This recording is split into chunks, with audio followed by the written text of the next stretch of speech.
Good day, brothers and sisters in Christ. Welcome to our Sunday reflection for the 21st Sunday of Year C. The theme of our reflection is Discipline, the Path to Salvation. Strive to enter through the narrow door. Luke chapter 13, verse 24. Reynald III was a duke in what is now Belgium during the 14th century. His younger brother Edward defeated and captured him during a civil war. He built a room around Reynald with windows and a door, which was unlocked, promising that on the day he walked out through the door, his title and property will be returned to him. The problem was Reynald was grossly overweight and could not fit through the openings in the room. He needed to lose weight before he could leave. Edward knew his brother could not control his appetite, so he sent him delicious food every day. As you might imagine, Reynald grew fatter during this time. Whenever someone accused Edward of oppressing his brother, he said, "My brother is not a prisoner. He may leave when he so wills." Reynald stayed in that room for 10 years and was not released until after Edward died in battle. Unfortunately, his health has so declined that he died within a year. He was a prisoner, not of his brother, but of his own appetite. Our readings remind us that salvation is for everyone. However, we must be disciplined to respond to this all-important gift. Our first reading and psalm remind us that although God chose the people of Israel and set them apart, salvation was meant for everyone. The prophet Isaiah describes the return of the Jews from the ends of the earth to worship in Jerusalem. Interestingly, they were to return with other nations in whose land they had previously lived. Contrary to the idea that salvation is for everyone, a man asked Jesus in our gospel reading about how many people will be saved. This was a common but incorrect question. Jesus chose to answer the correct question. How can one be saved? Through discipline, letting go of what is not essential. The second reading and its teaching on suffering provides some perspective. Suffering is not intended as a punishment for wrongdoing, but as discipline required for salvation.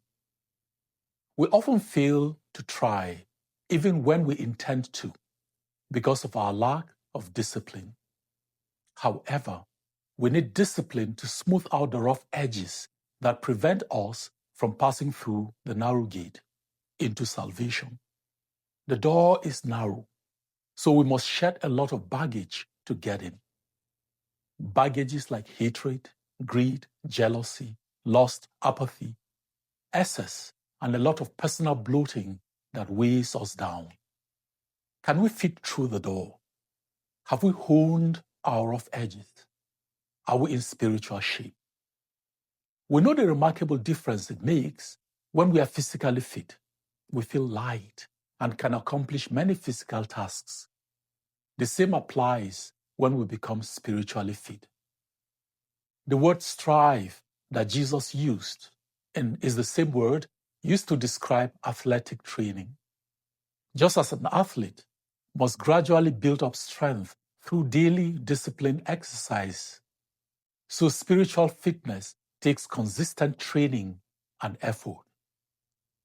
Jesus concludes that some of us may be unable to enter heaven because we are not spiritually strong enough. Sometimes, because we fail to carry out our spiritual work on our own, God sends trials our way. Our second reading compares the trials of life to the training that loving parents give to their children to help them grow. We may not love the trials that come our way, but when we embrace them, they bring about spiritual transformation. Life can shape us spiritually. whether God sends something unpleasant into our lives or permits it. The person of faith knows it can be a source of grace when fully embraced. Richard Rohr explains in Radical Grace, Daily Meditations, why discipline is impossible without love as its context, using solitude and silence as examples.